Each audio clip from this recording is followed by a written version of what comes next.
नमस्कार दोस्तों, आज हम मॉडल पेपर सीरीज़ का आपके लिए अंतिम और पांचवा पेपर लेके आए हैं।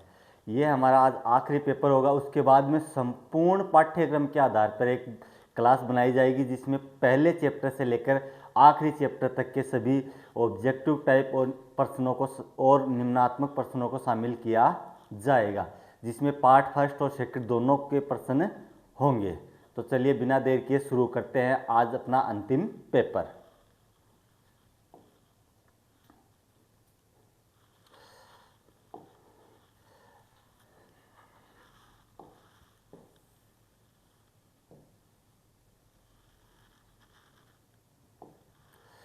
पहला प्रश्न है, सोवियत संघ द्वारा 1955 में बनाया गया सैन्य गठबंधन कौन सा था। यानी सोवियत संघ ने 1955 में कौन सा सैन्य संगठन बनाया था, तो वो कौन सा था, वारसा सैन्य संगठन। ठीक है। और नाटो किसका है, अमेरिका का है। नाटो सैन्य संगठन किसका है, अमेरिका का है। बाल्टिक गणराज्य में शामिल कौन से तीन देश 1991 में संयुक्त राष्ट्र संघ के सदस्य बने। तो कौन कौन से थे, एस्टोनिया, लात्विया, लिथुआनिया। यानी ये तीन जो राष्ट्र थे ये 1991 में संयुक्त राष्ट्र संघ के सदस्य बने थे।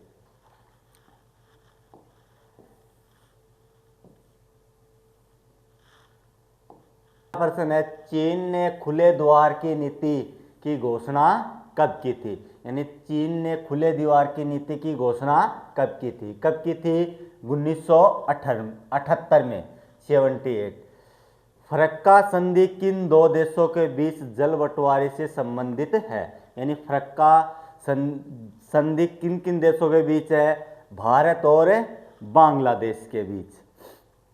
दक्षिणी एशिया के किस देश ने 1968 में गणतंत्र की घोषणा की और वहां के सल्तनत शासन का अंत हुआ।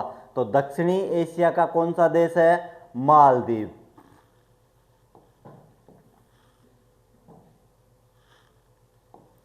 अगला प्रश्न है, क्योटो प्रोटोकॉल का मुख्य रूप से किस गैस के उत्सर्जन को कम करने से संबंधित है। तो कौन सी गैस है, ग्रीन हाउस गैस।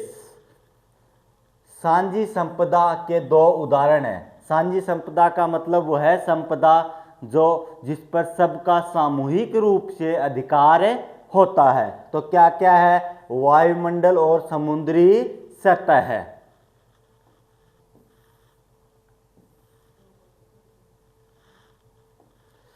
आजादी के बाद भारत के सामने राष्ट्र निर्माण की सबसे पहली चुनौती कौन सी थी। यानी आजादी के बाद सबसे पहली चुनौती कौन सी थी, एकता के सूत्र में बांधना। क्योंकि उस टाइम पे देश तीन तरीके का था, एक जिसमें डायरेक्ट अंग्रेज शासन करते थे, दूसरे जिसमें रजवाड़े शासन करते थे, और तीसरे जिन पे टेरिटरी होती थी, जैसे राजस्थान में अजमेर में मेरवाड़ा। बॉम्बे प्लान 1944 का मुख्य उद्देश्य क्या था। इसका उद्देश्य था नियोजित अर्थव्यवस्था और औद्योगिक विकास।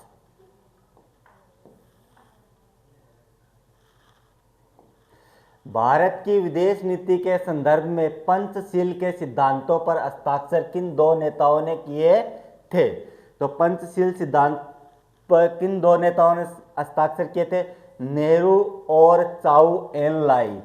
चाउ एन लाई कहाँ के राष्ट्रपति थे, चीन के। 1967 के विधानसभा चुनाव में किस राज्य में लोकदल के नेतृत्व में संयुक्त विधायक दल की सरकार बनी थी। कौन सा राज्य था, उत्तर प्रदेश।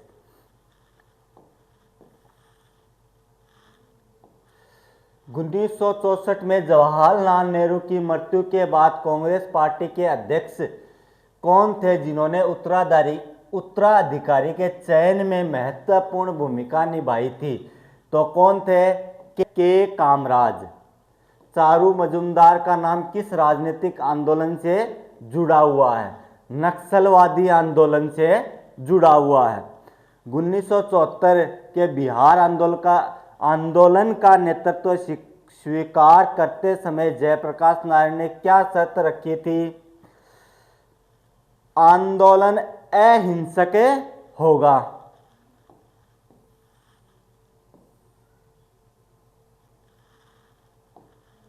शहीद नियोगी का नाम छत्तीसगढ़ के किस प्रसिद्ध मजदूर आंदोलन से जुड़ा है?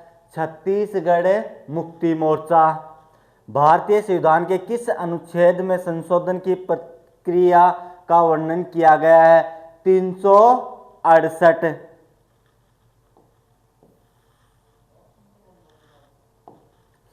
स्वर्ण मंदिर में की गई सैन्य कार्रवाई को किस नाम से जाना जाता है? ऑपरेशन शक्ति, ऑपरेशन ब्लू स्टार, ऑपरेशन विजय, ऑपरेशन पवन। तो कौन सा था? Operation blue star. 1989 में गठित राष्ट्रीय मोर्चा सरकार को किन दो परस्पर विरोधी विचारधारा वाले दलों ने बाहर से समर्थन किया था?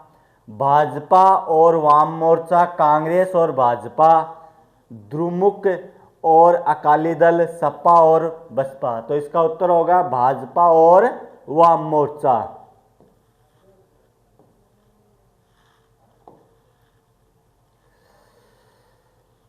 उन्नीस 1917 की रूसी क्रांति के नायक कौन थे भाई? लेनिन। कौन थे? लेनिन। सूचना का अधिकार आंदोलन की शुरुआत राजस्थान के राजसमंद।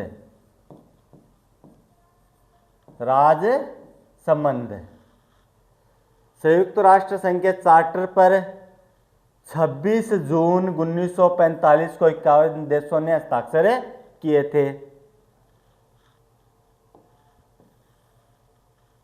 रियो सम्मेलन के दौरान तैयार की गई कार्य योजना को एजेंडा 21 के नाम से जाना जाता है। दल बदल विरोधी कानून 52वें संविधान संशोधन द्वारा पारित किया गया।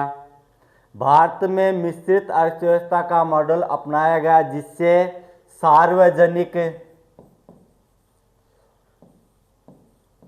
सार्वजनिक और निजी दोनों क्षेत्रों के सह अस्तित्व को स्वीकार किया गया।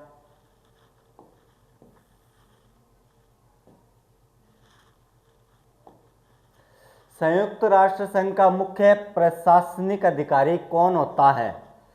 तो देखिए, संयुक्त राष्ट्र संघ का मुख्य प्रशासनिक अधिकारी महासचिव होता है।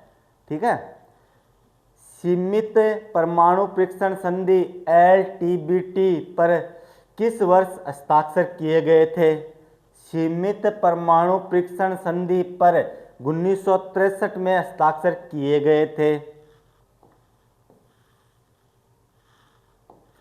1960 के दशक में भारत में खाद्यान्न संकट के दौरान किस राज्य में जोनिंग की नीति अपनाई गई थी? तो 1960 के दशक में खाद्यान्न संकट के दौरान बिहार और कुछ अन्य राज्यों में जोनिंग की नीति अपनाई गई थी। दक्षिणी एशिया के किन्हीं दो देशों के नाम लिखिए जहां पर सफल लोकतंत्र रहा है, यानी दक्षिणी एशिया के देश बताने हैं। तो दक्षिणी एशिया के दो देश जहां सफल लोकतंत्र रहा है, भारत व श्रीलंका, दोनों पड़ोसी देश हैं। संयुक्त राष्ट्र संघ के सुरक्षा परिषद के स्थायी सदस्यों के नाम लिखिए। तो संयुक्त राष्ट्र संघ के स्थायी सदस्य में कौन कौन है? अमेरिका, रूस, ब्रिटेन, चीन और फ्रांस।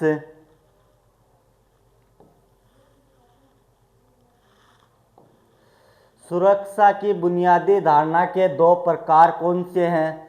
तो सुरक्षा की बुनियादी धारणा के दो प्रकार हैं, पारंपरिक सुरक्षा और अपारंपरिक सुरक्षा। साझी संपदा के संरक्षण हेतु की गई किसी एक संधि का नाम लिखिए। तो साझी संपदा के संरक्षण हेतु की गई एक संधि का नाम है अंटार्कटिका संधि 1959। आज़ादी के समय भारत के सामने मौजूद दो मुख्य भाषाई चुनौतियां क्या थी? आज़ादी के समय मुख्य भाषाई चुनौतियों राज्यों का भाषाई आधार पर पुनर्गठन और हिंदी को राजभाषा बनाने का विवाद थी। हिंदी को राजभाषा कब बनाया गया? 14 सितंबर 1949 में। संविधान सभा में इस विधेयक को पेश किसने किया था? गोपाल स्वामी ने।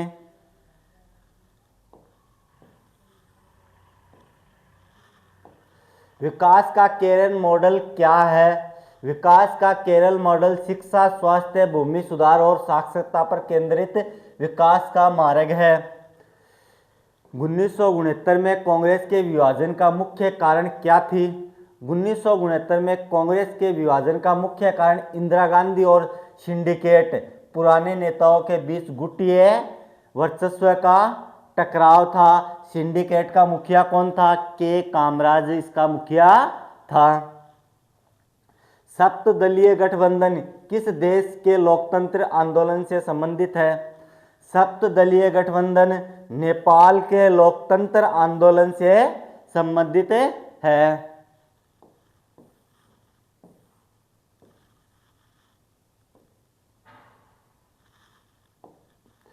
ऑपरेशन नाइट रीच क्या था और यह किस देश के खिलाफ चलाया गया था? यह अभियान 1998 में अमेरिकी राष्ट्रपति बिल क्लिंटन के आदेश पर चलाया गया था। नैरोबी केन्या और दार एस सलाम तंजानिया में अमेरिकी दूतावासों पर हुए बम धमाकों के जवाब में यह सैन्य कार्रवाई की गई थी। इसके तहत अमेरिका ने सूडान और अफगानिस्तान में अलकायदा के ठिकानों पर क्रूज मिसाइलों से हमला किए थे। सांझी संपदा के संरक्षण हेतु की गई किन्हीं दो वैश्विक संधियों के नाम लिखिए। सांझी संपदा उन संसाधनों को कहते हैं जिन पर किसी एक देश का नहीं बल्कि पूरे विश्व का साझा अधिकार होता है। इसके संरक्षण हेतु दो प्रमुख वैश्विक संधियां इस प्रकार है। अंटार्कटिका संधि 1959, यह अंटार्कटिका महाद्वीप के संरक्षण और शांतिपूर्ण उपयोग हेतु की गई थी। मॉन्ट्रियल प्रोटोकॉल 1987, यह ओजोन परत के संरक्षण के लिए ओजोन क्षयकारी गैसों को कम करने हेतु की गई थी। स्वतंत्र पार्टी की मुख्य विचारधारा क्या थी? इसके संस्थापक कौन थे? तो स्वतंत्र पार्टी की मुख्य विचारधारा, स्वतंत्र पार्टी की स्थापना 1959 में सी राजगोपालाचारी ने की थी। इसकी मुख्य विचारधारा मुक्त अर्थव्यवस्था और व्यक्तिगत स्वतंत्रता पर आधारित थी। यह पार्टी अर्थव्यवस्था में सरकारी हस्तक्षेप और नियंत्रण के खिलाफ थी और कृषि में सामूहिक खेती तथा भूमि सीमा लगाने के प्रस्ताव का विरोध करती थी। 1960 के दशक में खाद्यान्न संकट के दौरान भारत सरकार द्वारा अपनाई गई इलाकाबंदी की नीति क्या थी? 1960 दशक के खाद्यान्न संकट के दौरान भारत सरकार ने जोनिंग की नीति अपनाई थी। इसके तहत विभिन्न राज्यों के बीच खाद्यान्नों के व्यापार पर प्रतिबंध लगा दिया गया। इसका मुख्य उद्देश्य सरकारी खरीद को बढ़ावा देना, लेकिन इससे संकटग्रस्त राज्यों जैसे बिहार में अनाज की भारी कमी हो गई और कीमतों में बहुत बढ़ गई। यानी इससे कुछ फायदा हुआ तो कुछ नुकसान भी हुआ, और सबसे ज़्यादा नुकसान कहाँ हुआ? बिहार में।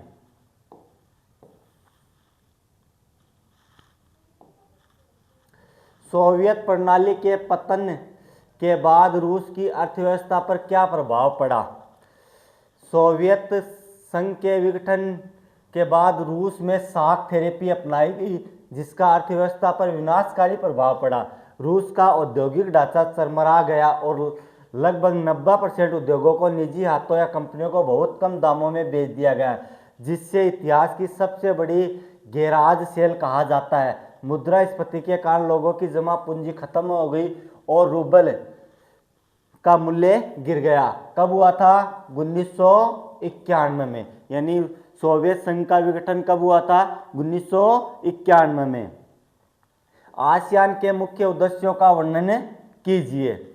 आसियान के मुख्य उद्देश्य दक्षिणी पूर्वी एशियाई देशों में आर्थिक विकास की नीति को तेज करना और उसके माध्यम से सामाजिक तथा सांस्कृतिक विकास हासिल करना है। इसके अलावा यह क्षेत्रीय शांति स्थिरता को बढ़ावा देने के लिए कानून के शासन और संयुक्त राष्ट्र के चार्टर के सिद्धांतों पर आधारित सहयोग को प्रोत्साहित करता है।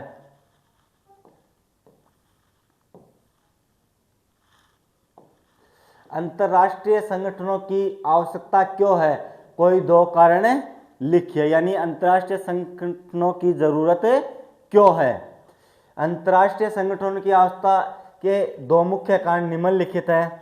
युद्ध और विवादों का समाधान। ये संगठन राष्ट्रों के बीच होने वाले युद्धों को रोकने और शांतिपूर्ण ढंग से विवादों को सुलझाने में मदद करते हैं। वैश्विक चुनौतियों का सामना। जलवायु परिवर्तन, महामारी, आतंकवाद जैसी समस्याओं का समाधान कोई एक देश अकेले नहीं कर सकता। इसके लिए वैश्विक सहयोग की आवश्यकता होती है। पारंपरिक सुरक्षा और पारंपरिक सुरक्षा में अंतर स्पष्ट कीजिए।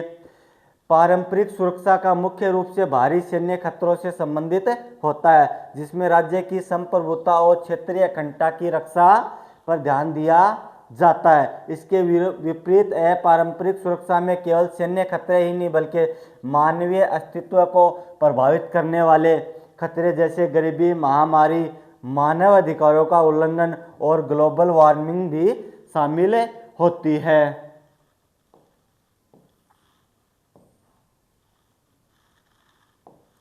वैश्वीकरण के आर्थिक प्रभावों का सकारात्मक मूल्यांकन कीजिए। वैश्वीकरण के कारण वस्तुओं, पूंजी, सेवाओं का प्रवाह वैश्विक स्तर पर आसान हुआ। इससे उपभोक्ताओं को कम कीमत पर बेहतर और विविध विकल्प उपलब्ध हुए। इसके अलावा प्रत्यक्ष विदेशी निवेश बढ़ने से विकासशील देशों में रोजगार के नए अवसर पैदा हुए और तकनीक का हस्तांतरण संभव हुआ। नीति आयोग और योजना आयोग के बीच का मुख्य अंतर क्या है? योजना आयोग ऊपर से नीचे की दृष्टिकोण पर कार्य करता है, जहां योजनाएं केंद्र बनाती थी। इसके विपरीत नीति आयोग नीचे से ऊपर की दृष्टिकोण और सहकारी संघवाद पर आधारित है, जिसमें राज्यों की भागीदारी अधिक प्रभावी है। योजना आयोग के पास राज्यों को धन आवंटन करने की शक्ति थी, जबकि नीति आयोग केवल एक थिंक टैंक है जो सरकार को रणनीतिक सलाह देता है।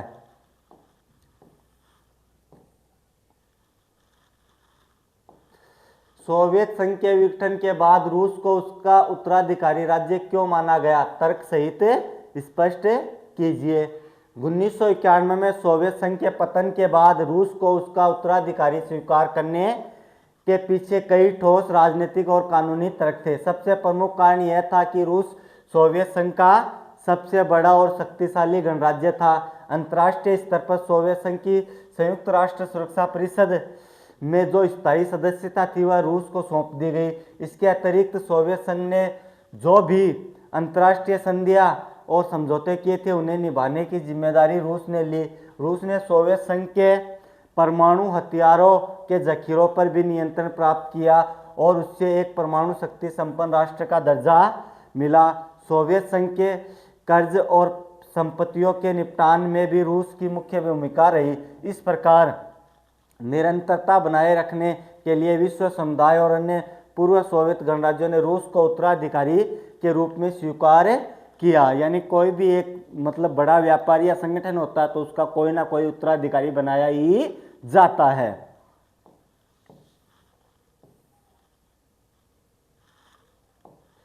यूरोपीय संघ को एक अधिराष्ट्रीय संगठन बनाने वाले किन्हीं 3 कारकों का वर्णन कीजिए। यूरोपीय संघ को एक अधिराष्ट्रीय संगठन बनाने वाले 3 कारक। यूरोपीय संघ केवल एक आर्थिक गठबंधन नहीं बल्कि एक शक्तिशाली अधिराष्ट्रीय संगठन बना चुका है। इसके 3 मुख्य कारक निम्नलिखित है। समान राजनीतिक ढांचा। यूरोपीय संघ का अपना एक झंडा, स्थापना दिवस, गान और काफी हद तक एक साझा विदेश और सुरक्षा नीति है। यह इसे एक राष्ट्र राज्य की तरह व्यवहार करने की शक्ति प्रदान करता है। साझा मुद्रा। यूरोपीय संघ ने यूरो नाम से एक साझा मुद्रा अपनाई है, जिससे सदस्य देश के बीच आर्थिक सीमाओं को समाप्त कर दिया और वैश्विक अर्थव्यवस्था में इसने बड़ी शक्ति बना दिया। प्रभावशाली संस्थाएं। यूरोपीय संघ संसद, यूरोपीय परिषद और यूरोपीय न्यायालय जैसे संस्थाएं सदस्य देशों के घरेलू कानूनों के ऊपर अधिकार रखती है। इसके पास विश्व की दूसरी सबसे बड़ी सेना और परमाणु हथियार फ्रांस के पास हैं, जो इसकी अधिराष्ट्रीय शक्ति को मजबूत करते हैं।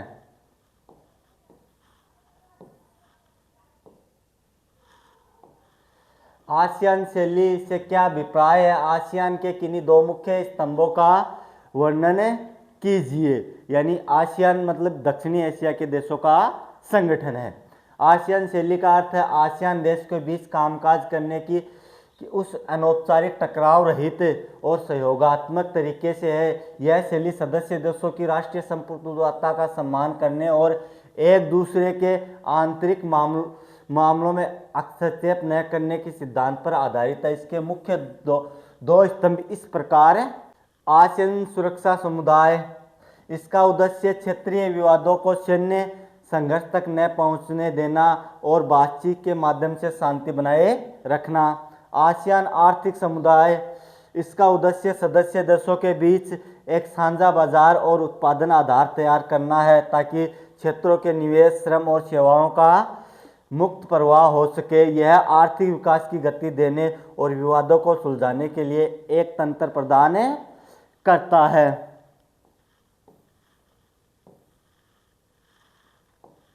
पर्यावरण के मामले पर विकसित और विकासशील देशों के दृष्टिकोण में क्या अंतर है, स्पष्ट कीजिए। पर्यावरण के मसले पर विकसित और विकासशील देशों का दृष्टिकोण पर्यावरण संरक्षण को लेकर है। विकसित उत्तर के देश और विकासशील दक्षिण के देशों के बीच गहरे मतभेद है। विकसित देशों का तर्क है कि वर्तमान में ग्रीन हाउस गैसों का उत्सर्जन के लिए सभी देश समान रूप से जिम्मेदार है, इसलिए सभी को उत्सर्जन कम करने के बराबर लक्ष्य मिलने चाहिए। इसके विपरीत भारत, चीन जैसे विकासशील देशों का मानना है कि ऐतिहासिक रूप से औद्योगिक विकास के दौरान विकसित देशों ने पर्यावरण को सबसे अधिक नुकसान पहुंचाया है। अतः साझी परंतु अलग अलग जिम्मेदारियों के सिद्धांतों के तहत विकसित देशों को उत्सर्जन कम करने की अधिक जिम्मेदारी लेनी चाहिए। विकासशील देशों को तकनीक व आर्थिक मदद देनी चाहिए। विकासशील देश के लिए गरीबी उन्मूलन, आर्थिक विकास उसकी प्राथमिकता है, जिससे वे पर्यावरण के नाम पर रोकना नहीं चाहते हैं। वैश्वीकरण के सांस्कृतिक समरूपीकरण और सांस्कृतिक वैविध्यीकरण के बीच का अंतर स्पष्ट कीजिए। हमें दोनों के बीच अंतर देखना है। वैश्वीकरण के सांस्कृतिक प्रभाव के दो प्रमुख पहलू। सांस्कृतिक समरूपीकरण, इससे पश्चिम संस्कृति, विशेषकर अमेरिकी संस्कृति पूरी दुनिया पर हावी हो रही है। खान पान, बर्गर, पिज्जा, पहनावे, नीली जींस जैसे तत्वों के कारण स्थानीय संस्कृतियों की मौलिकता खत्म हो रही है और दुनिया एक जैसी दिखने लगी है। इससे प्राय भी कहा जाता है सांस्कृतिक विकरण।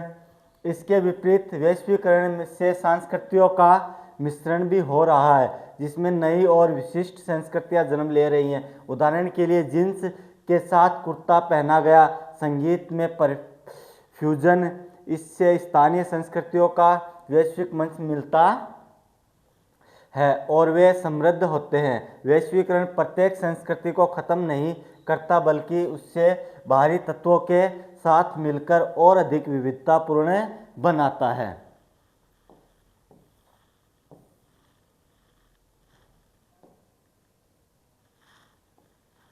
भारत में वैश्वीकरण के विरोध के मुख्य आधार क्या है, संक्षेप में समझाइए। भारत में वैश्वीकरण का मुख्य विरोध वैचारिक और व्यवहारिक धरातलों पर किया जाता है। इसके मुख्य आधार निम्नलिखित है, यानी भारत में वैश्वीकरण का विरोध क्यों हो रहा है, इसके बारे में हम देखेंगे। आर्थिक आधार पर आलोचकों का तर्क है कि वैश्वीकरण से बहुराष्ट्रीय कंपनियों का वर्चस्व बढ़ा है, यानी आलोचक मानते हैं कि इससे क्या हुआ है, बड़ी बड़ी कंपनियों का ताकत या उनका प्रभाव बढ़ा है, जिससे स्थानीय लघु और कुटीर उद्योग बंद हो रहे हैं। इससे आर्थिक असमानता बढ़ रही है और गरीब वर्ग की सुरक्षा कम हुई है। सांस्कृतिक आधार, दक्षिणपंथी और सांस्कृतिक संगठनों का मानना है कि वैश्वीकरण से पश्चिमी मूल्यों का प्रसार हो रहा है, जिससे भारतीय परंपराओं, खान पान और पारिवारिक मूल्यों का खतरा। उदाहरण के लिए वैलेंटाइन डे मनाना या विदेशी परिधानों को बढ़ता प्रभाव देखने को मिलता है। राजनीतिक आधार, वामपंथी विचारधारा के लोग इसके नव उपनिवेशवाद मानते हैं, जहां विकसित देश अंतर्राष्ट्रीय संगठनों के माध्यम से भारत जैसे उभरती अर्थव्यवस्थाओं की नीतियों पर प्रभावित करते हैं।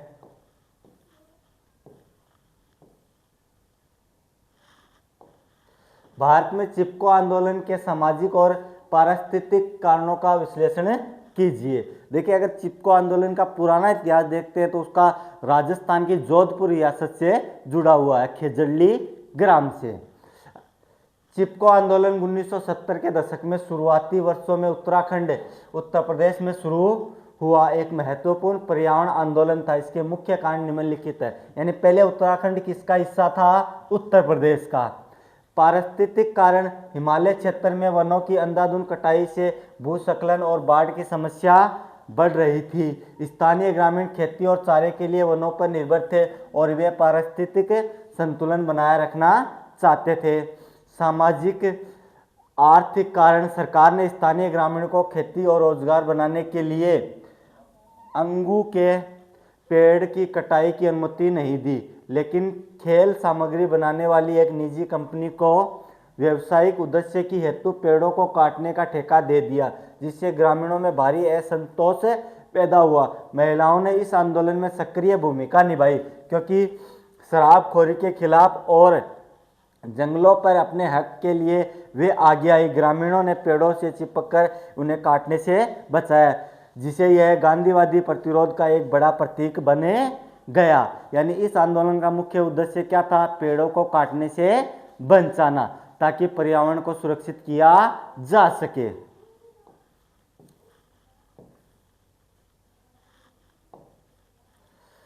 आपातकाल 1975 भारतीय लोकतंत्र का सबसे विवादास्पद काल रहा है। इस कथन के पक्ष में 3 तर्क दीजिए। यानी आपातकाल किसके शासनकाल में लगा था? इंदिरा गांधी के शासनकाल में। 1975 में घोषित आपातकाल को भारतीय लोकतंत्र का सबसे विवादास्पद काल माना जाता है, जिसके पक्ष में निम्नलिखित 3 तर्क। लोकतांत्रिक अधिकारों का हनन, आपातकाल के दौरान नागरिकों के मौलिक अधिकारों का निलंबन कर दिया गया और निवारक नजरबंदी का उपयोग करके विपक्ष नेताओं को बिना किसी मुकदमे के जेलों में डाल दिया गया। प्रेस की आज़ादी पर प्रतिबंध, सरकार ने प्रेस की सेंसरशिप लागू कर दी, जिससे अखबारों और मीडिया को सरकार की मर्जी के बिना कुछ भी छापने की अनुमति नहीं थी। यह लोकतंत्र के चौथे स्तंभ पर सीधा प्रहार था। संवैधानिक संस्थाओं का दुरुपयोग, पुलिस प्रशासन और न्यायपालिका को राजनीतिक दबाव में काम करने के लिए मजबूर किया गया। इसके साथ ही जबरन नसबंदी, झुग्गी बस्तियों को हटाने जैसे अमानवीय कार्यक्रमों ने इसे जनता के बीच अत्यधिक विवादास्पद बना दिया।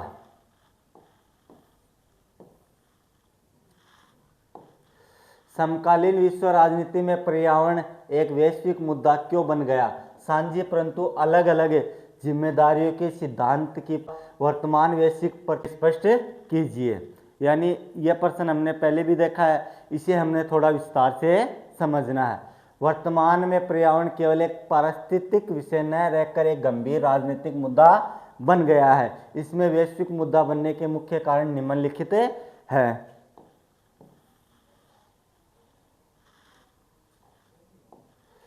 संसाधनों का क्षरण, खेती योग्य भूमि घटना, जल प्रदूषण, वनों की कटाई, वैश्विक खाद्य और जल सुरक्षा के लिए खतरा पैदा कर दिया। ग्लोबल वार्मिंग, ओजोन परत में छेद, ग्रीन हाउस गैसों के बढ़ते उत्सर्जन के कारण वैश्विक तापमान बढ़ रहा है, जिससे ग्लेशियर पिघल रहे हैं और समुद्र का जल स्तर बढ़ रहा है। जैव विविधता का ह्रास, प्रजातियों के विलुप्त होने से प्राकृतिक संतुलन बिगड़ रहा है, जिसका प्रभाव पूरी दुनिया पर पड़ रहा है। सांझी परंतु अलग अलग जिम्मेदारियों का सिद्धांत, यह सिद्धांत 1992 के रियो पृथ्वी सम्मेलन में स्वीकार किया गया था। इसका अर्थ है कि पर्यावरण की रक्षा करना सभी देशों की साझी जिम्मेदारी है, क्योंकि प्रदूषण की किसी देश की सीमा नहीं देखता। लेकिन चूंकि विकसित देशों ने औद्योगिक विकास के दौरान पर्यावरण को अधिक नुकसान पहुंचाया है और उसके पास बेहतर तकनीक व संसाधन उपलब्ध है, इसलिए उनकी जिम्मेदारी विकासशील देशों की तुलना में अलग और अधिक होनी चाहिए।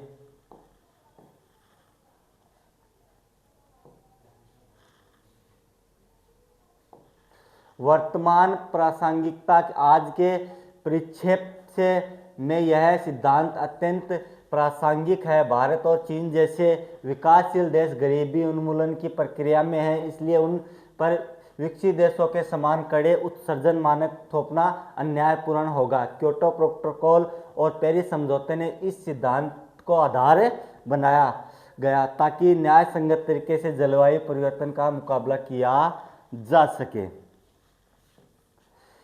यूरोपीय संघ को एक प्रभावशाली आर्थिक और राजनीतिक संगठन बनाने वाले मुख्य कारकों का विस्तार वर्णन कीजिए। यूरोपीय संघ वर्तमान में विश्व में केवल एक क्षेत्रीय संगठन नहीं बल्कि एक शक्तिशाली अधिराष्ट्रीय संगठन के रूप में उभरा है। इसकी प्रभावशालीता के मुख्य कारकों को दो भागों में विभाजित किया जा सकता है।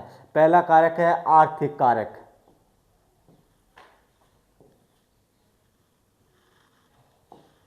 विश्व की बड़ी अर्थव्यवस्था।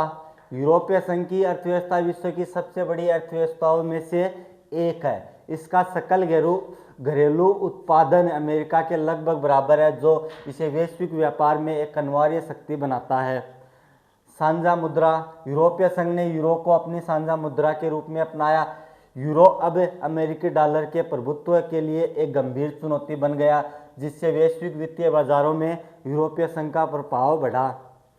विश्व व्यापार में हिस्सेदारी। विश्व व्यापार में इसकी हिस्सेदारी अमेरिका से कहीं अधिक है। यही कारण है कि यह व्यापारिक विवादों में अमेरिका और चीन जैसे शक्तियों के साथ बराबरी से बात करता है। इसके आर्थिक प्रभाव के कारण ही इसके आसपास के देश और अफ्रीकी व एशिया देश इसके व्यापारिक संधियों करने के लिए उत्सुक रहते हैं।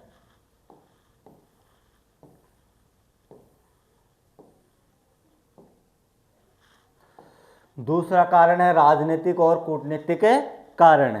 हमने दो कारणों की बात की थी, तो पहला हमने आर्थिक देख लिया है, दूसरा हमें राजनीतिक कारक देखते हैं। साझा विदेश और सुरक्षा नीति। यूरोपीय संघ के सदस्य देश काफ़ी हद तक एक साझा विदेश और सुरक्षा नीति पर चलते हैं। इससे अंतर्राष्ट्रीय मंचों पर यूरोपीय संघ एक इकाई के रूप में अपनी बात रख पाता है। संयुक्त राष्ट्र संघ में प्रभाव। यूरोपीय संघ एक सदस्य फ्रांस संयुक्त राष्ट्र संघ सुरक्षा परिषद का स्थायी सदस्य है। इसके अतिरिक्त सुरक्षा परिषद के कई अस्थायी सदस्यों में भी यूरोपीय संघ के देश शामिल रहते हैं, जिससे यह संयुक्त राष्ट्र संघ की नीतियों को प्रभावित करने की क्षमता रखता है। सैन्य शक्ति। सामूहिक रूप से यूरोपीय संघ के पास दुनिया की दूसरी सबसे बड़ी सेना है। इसकी रक्षा का बजट योग दुनिया की अमेरिका के बाद सबसे अधिक है। इसके पास परमाणु हथियार भी हैं और अंतरिक्ष और सूचना प्रौद्योगिकी के क्षेत्र में भी यह अग्रणी है।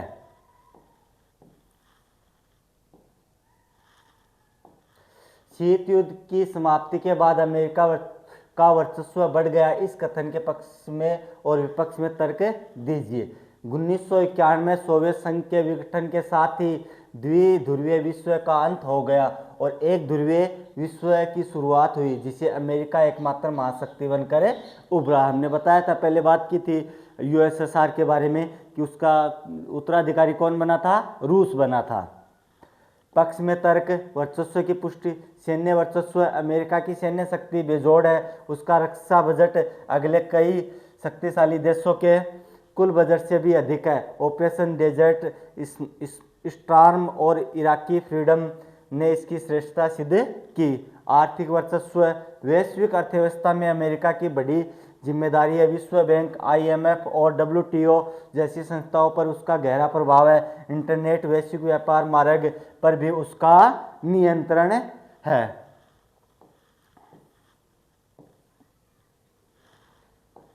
सांस्कृतिक वर्चस्व। अमेरिका की जीवन शैली, खान पान, मैकडोनाल्ड, कोका कोला और अंग्रेजी भाषा पूरी दुनिया पर सांस्कृतिक प्रभाव है। विपक्ष में तर्क, चुनौतियां और सीमाएं, संस्थागत अवरोध, अमेरिका शासन प्रणाली में कार्यपालिका, विधायिका और न्यायपालिका के बीच शक्तियों के बंटवारे के कारण सरकार की सैन्य शक्तियां पर बहुत अंकुश रहता है, यानी उनकी तीनों अलग अलग है।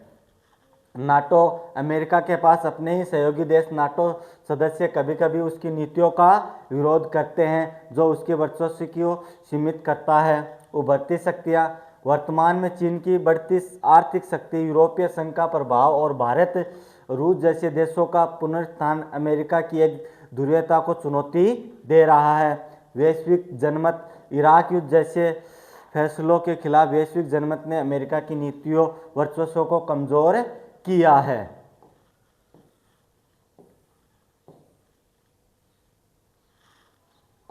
अगला प्रश्न देखते हैं, भारत और चीन के बीच विवाद के मुख्य बिंदुओं का वर्णन करते हुए सुधार के सुझाव दीजिए। यानी भारत और चीन के बीच क्या क्या विवाद है और उन्हें कैसे सुलझाया जा सकता है। भारत और चीन के संबंध प्रतिस्पर्धा और सहयोग के बीच झूलते रहे हैं। इनके बीच विवाद के प्रमुख कारण निम्नलिखित है।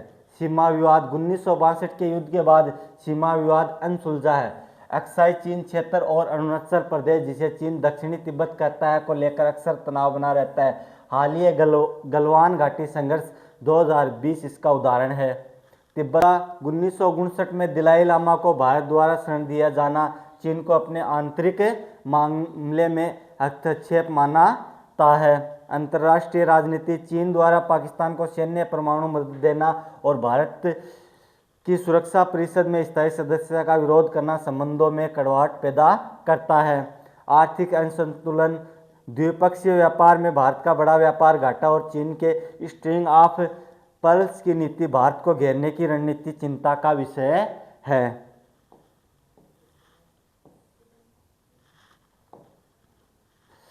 सुधार हेतु सुझाव, निरंतर संवाद, उच्च स्तरीय राजनीतिक और सैन्य वार्ता के माध्यम से सीमा पर शांति बहाल की जानी चाहिए। आर्थिक सहयोग, दोनों देशों को ब्रिक्स और संघाई सहयोग संगठन जैसे मंचों पर साझा आर्थिक हितों पर ध्यान देना चाहिए।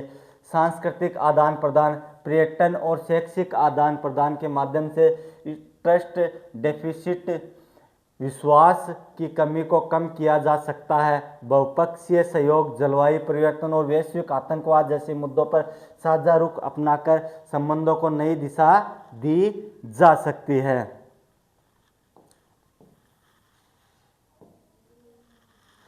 अगला प्रश्न देखते हैं। अगला प्रश्न आपके लिए है। इसमें आपको विश्व के मानचित्र में इन देशों को अंकित करना है।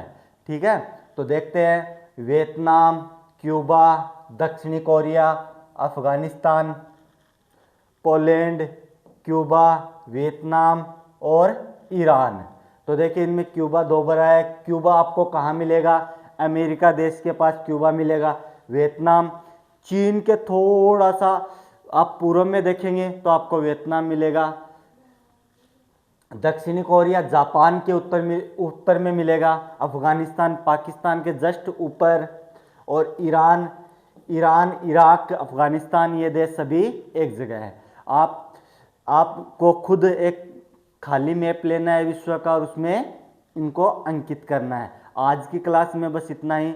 आगे आपसे नई क्लास में पूरे सिलेबस पे एक हमारी कोशिश रहेगी कि पूरे सिलेबस को एक ही टॉपिक में समझाया जाए, जिसमें चैप्टर फर्स्ट से लेकर लास्ट तक के पार्ट 1 और पार्ट 2 के सभी क्वेश्चन आपको टॉपिक वाइज समझाए जाएं। धन्यवाद।